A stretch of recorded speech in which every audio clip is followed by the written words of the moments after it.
السلام عليكم ورحمة الله تعالى وبركاته. مرحبا بكم جميعا في حصة جديدة من حصص الرياضيات مستوى الثانية بكالوريا، حيث سأقوم بمشاركة معكم في تمرين تطبيقي حول دراسة الدوال نزولا عند رغبة بعض الطلبة.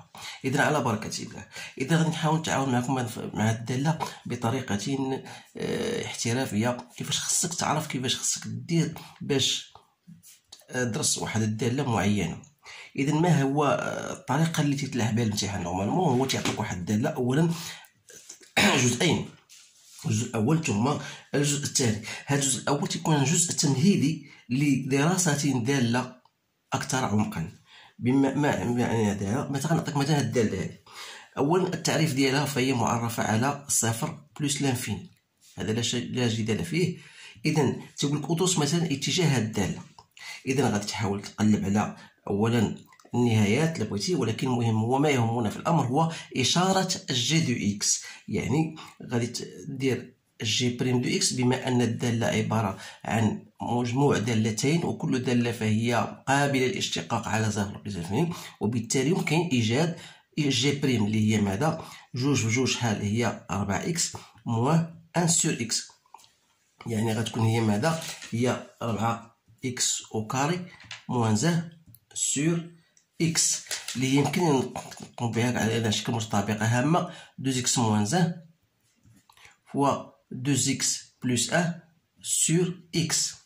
هذا تعرفوا بأن اكس أكبر من صفر، يعني هذا موجب قطعا وهذا موجب قطعا، يعني أن إشارة جي بريم ما هي إلا إشارة 2 اكس موان 1، وبالتالي المجال أو جدول التغيرات غادي يكون بسيط جدا. إذا غناخذ بعين الاعتبار فقط هاد 2 اكس موان 1 اللي هي تنعدم في النقطة ماذا؟ 2 اكس موان 1 إيكال 0، يعني أن اكس إيكال 1 دومي. إذن فهي تأخذ إشارة أ اللي هي موجبة خارج الحلول، وهنا إشارة موان أ، يعني الدالة غتكون بحال هذا الشكل. لست مطالبا بطبيعة الحال بإيجاد ليميت ديال 0 ولا بلس لانفيني رغم سهولتها، ولكن ما يهمني أنا الآن هو الصورة ديال جي ان دومي. إذن جي ديال ان دومي ما هي إلا ان دومي au carré c'est 1 quart fois 2 c'est 1 demi moins ln de 1 demi, donc ça fait 1 demi plus ln de 2. ln de 2 من خلال عندنا 0.5 plus ln de 2 c'est تقريبا 0.7، donc c'est 1,2، donc عطينا 1,2 و 1,2 c'est quelque chose qui est positif.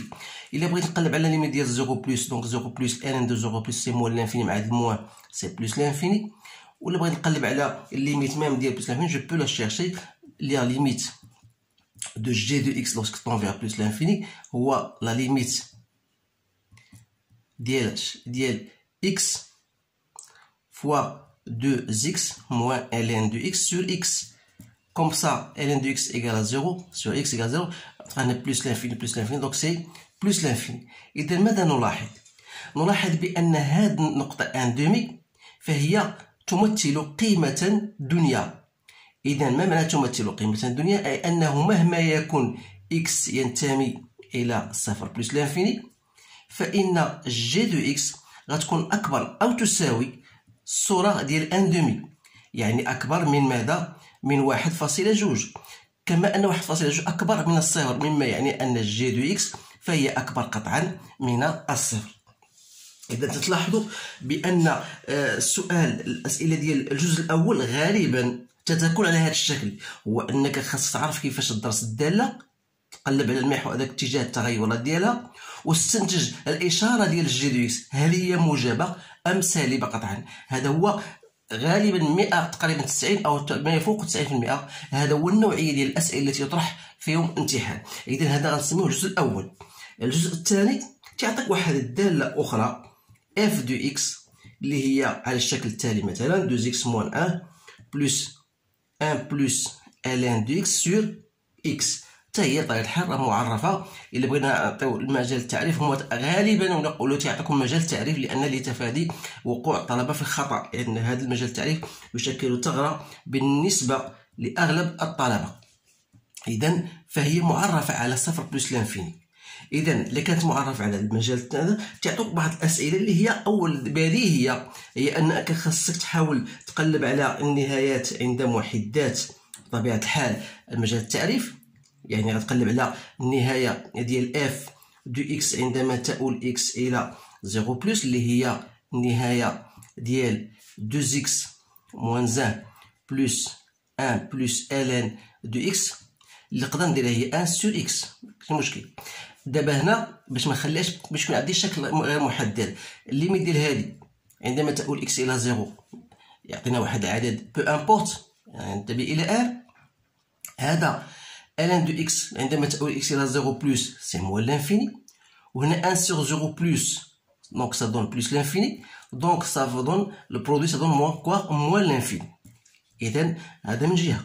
من جهه اخرى غنديرو ليميت دو اف دو اكس عندما تؤول اكس الى ماذا؟ الى بلس لانفيني، دونك هي لا ليميت ديال 2 اكس موان 1، وهذه نقدر نقول لها فوالا هي 1 سور اكس بلس ln دو اكس سور اكس. علاش درت لها بحال هكا؟ باش نرجع دائما للاشياء التي شفتيها في الدرس. الاشياء اللي شفناها في الدرس هو ln دو اكس سور اكس، هذه نعرفوا بانها هي 0، هذه سي 0، دونك هذا غاست كوا بلس لانفيني، دونك سا دون بلس لانفيني. اذا من بعد ما توجد النهايات، ما هو السؤال الذي يطرح؟ اعطيني استنتاجات هندسيه. اذا بالنسبه لليميت دو اف دو اكس عندما تؤول اكس الى 0 بلس لقيناها موان لانفيني، يعني ان الداله تقبل مقاربا عموديا اتجاهه او معادلته اكس تساوي الصفر.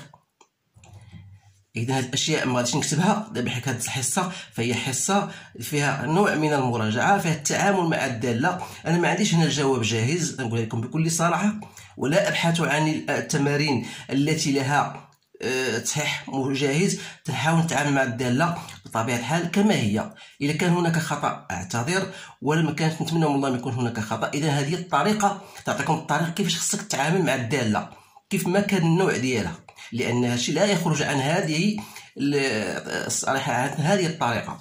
اذا الان بعد ما لقينا ليميت دو اف دو اكس سور اكس ايكال بلس لانفيني، اف دو اكس عفوا لقينا ليميت دو اف دو اكس بلس لانفيني بلس، هنا شنو هو السؤال اللي غيطرح؟ هو الفروع اللانهائيه. اذا خصك تقلب على ليميت دو اف دو اكس سور اكس. اذا اما في هذه الحاله خصك تقلب عليها، او هما تيقول لك فوالا بين ان هناك واحد المقارب مائل. اذا كما في هذه الحاله، اولا قبل ما نسبقوا هذه الامور هذا قلت ادرس اتجاه تغير الداله. اذا تغير الداله خصك تمشي تقلب على اف بريم دو اكس اللي هي ماذا؟ المشتقه ديال هذه سي 2 راه باينه. بقات المشتقه ديال هذه غديرها تبقى، يعني هو المشتقه ديال اف بريم ديال هذا هو 1 سور اكس في اكس موان 1 بلس ln دو اكس في المشتقه ديال اكس اللي هي 1 مقسوم على ماذا؟ على اكس كاري. دونك غتعطينا 2 بلس 1 موان 1 بلس ln دو اكس مع هاد الموان، دونك غتولي هنا موان سور ماذا؟ سور اكس لو تور سور اكس. دونك هادي مشات، دونك غتعطينا ماذا؟ 2 موان ln دو اكس sur x, donc sur x carré, donc c'est quoi? C'est 2x au carré moins ln de x sur x au carré. إذا هذه ماذا تلاحظون؟ بأنها 2x كاري موان x هي الدالة الأولى اللي تعطاتنا شتي. إذا هي الدالة التمهيدية اللي هي ماذا؟ هي 2x au carré، هي غنقولو هي g de x sur x au carré. اذا هذا بما ان الجي دو اكس بينا ان اكبر قطعه من صفر، اذا غنقولوا بان هذه اكبر قطعه من صفر، مما يدل على ان اف فهي تزايديه قطعا، وبالتالي جدول التغيرات ديال الداله اف دو اكس غادي يكون على الشكل التالي. من خلال اول شنو هو جدول التغيرات، اشنو خاصك دير فيه؟ اول حاجه خاصك تفكر فيها هو مجال التعريف، خاصك تحطو هنا. اذا هو 0 بلس لانفيني. تشوف واش عندك الداله اف بريم هل تنعدم في نقطه معينه. الا كانت تنعدم في نقطه خاصك ديرها هنا، ما كانش راه ما كايناش. اذا غادي نديرو هنا فوالا، اذا لقيناها قطعا دونك يعني غتكون على هذا الشكل التالي. تتوضع هنا الليميت ديال 0 بلس، وهنا الليميت ديال بلس لانفيني. اذا فوالا ها هو جدول التغيرات درناه. الان تيجي بعدها بعض الاسئله بطبيعه الحال. قال لك كما قلت لكم هنا خص تقلب على الفروع اللانهائيه. هما عارفين بان هاد الفروع اللانهائيه خصك تقلب على ليميت دو اف دو اكس سير اكس ثم تشوف واش ايكال ا و ا تساوي تخالف الصفر ثم تشوف ليميت دو اف دو اكس موان ا دو اكس باش تلقى بي، يعني باش تشوف واش كاين هنا كمقارب مائل. هو وفر لك هذا الجهد كامل وقال لك بان اثبت ان المستقيم دلتا ديال المعادله ايكغيك ايكال 2 اكس موان زد فهو مقارب مائل بالنسبه للسي اف بجوار ماذا؟ بجوار بلس لانفيني. اذا هنا اش خصك دير انت؟ اشنو ما هي الطريقه باش تبين لي بان هذا مقارب مائل؟ يكفي انت دير الشغل تقلب على النهايه ديال اف دو اكس موان هاد ا اكس بلس بي اللي هي 2 اكس موان زد عندما تؤول اكس الى بلس لانفيني اللي هو ماذا؟ هو لا ليميت. دونك اف دو اكس لحيت منها غتبقى ماذا؟ غتبقى 1 بلس الان دو اكس sur x. هذا لقيناه قبيله هو 1 sur x plus ln دو x دونك سي بيان زيرو، دونك فهو مقارب مائل. اذا لقينا مقارب مائل. في نظرك انت بغيت نرسم الداله، يعني المنحنى غادي يكون يا اما يقارب هذا المنحنى المائل او سيقطعه او سيكون فوقه او تحته. لذلك غيكون السؤال الاخر المباشر هو الوضعيه. اذا الوضعيه ديال سي اف مع الدلتا. اذا الوضعيه خاصني نقلب على اف دو اكس موان هذيك المستقيم او المعادله ديال المستقيم دو اكس موان زد اللي لقيتو ديجا هو 1 بلس الان دو اكس سور اكس. اذا ما هو المطلوب مني؟ المطلوب مني هو خصني نشوف متى يكون هذا اكبر من صفر او اصغر من صفر بطبيعه الحال. اذا دير كو اف دو اكس موان دو اكس موان زد ايكال 0. Ça veut dire que 1 plus ln de x égale à 0. Ça veut dire que ln de x égale à moins 1. Donc l'exponentielle de ln de x, donc c'est x, donc égale à exponentielle de moins 1, ou bien on écrit 1 sur e. يعني أن هذه أن تقاطع CF مع المستقيم ديال المعادلة دو x moins 1 يكون في النقطة 1 sur e بطبيعة الحال.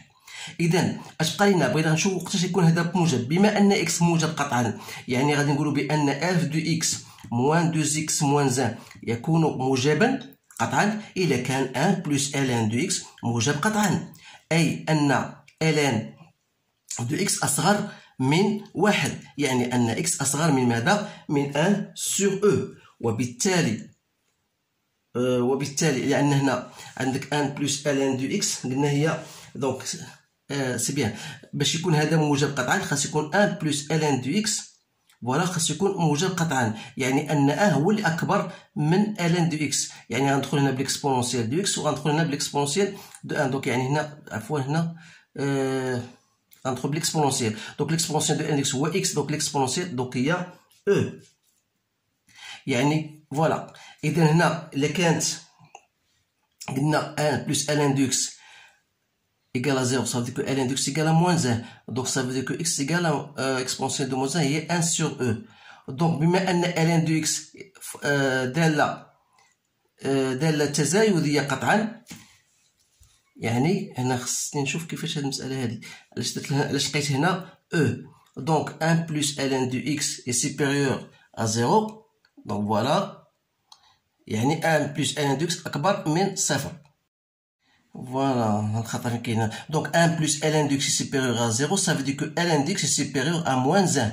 Donc ça veut dire que x donc est supérieur à l'exponentielle de moins 1. إذا بخلاصة غادي نقولوا إلا كانت x تنتمي إلى المجال 0 1 sur e غتكون c de f غتكون تحت المستوى دلتا مستقيم دلتا. ولا كانت x تنتمي إلى المجال 1 sur e بلس لانفيني غتكون سي دو اف فوق المستقيم الدلتا. اذا هذا هو الجواب على هذا السؤال، هو ما يخص الوضعيه. الان يطرح احيانا سؤال اخر اللي هو مثلا اوجد مثلا المستقيم او المعادله ديال المماس في النقطه، مثلا في نقطه معينه نختار مثلا النقطه بي نختارها هي 1. الصورة ديال 1 يعني الصورة ديال 1 هي اف عفوا هنا اف ديال 1 هادي هي 2 في 1 2 ناقص 1 بلس 1 sur 1 donc ça fait 2. دونك الصورة ديال واحد هي جوج. قال لك السؤال الذي يطرح هو قال لك أوجد معادلة المماس في النقطة ب واحد جوج. إذا معادلة المماس خص تكون حافظها، يعني هي اف بريم دو ان في اكس موان ان بلس اف دو ان. ألوغ لا اف بريم دو ان on a déjà trouvé f prime de 1. قلنا f prime de 1 c'est quoi؟ c'est g de x sur x au carré. donc f prime de x c'est g de x sur x carré، يعني هي ماذا؟ نقول هي g de 1 sur 1 x moins 1 plus f de 1 هي 2. donc g de 1 il suffit de remplacer g x par 1. إذا جوج في واحد جوج، donc ça fait جوج. donc عطينا هنا ماذا؟ عطينا هي جوج في x moins 1 plus 2، c'est-à-dire هي 2x moins 2 plus 2، donc ça fait 2x. إذا واحد الملاحظة جيدة وهو أن تلاحظ بأن المستقيم الدلتا لقينا المعادلة ديالو هي 2x moins 1، و نسميو هذا المماس، معادلة المماس غنسميوه تي اللي هو ديال اف النقطة واحد، لقيناه هو ماذا؟ هو 2x. ماذا يمكن أن نقول؟ نقول بأن هنا الدلتا يعني والتي غادي يكونوا متوازيان، إذا لأنهم عندهم نفس الميل. هذه من الملاحظات اللي ربما غادي يغفل عليها بعض الطلبة، ما غاديش يعطيوها أهمية، ولكن راه مهمة جدا. إذا الآن دابا بقى لنا ما هي أنواع الأسئلة التي تطرح ثانية؟ غالبا هي تقول لك بين بأن الدالة تقبل دالة عكسية في مجال يجب تحديده. إذا تلاحظ بأن هذه الدالة فهي دالة بطبيعة الحال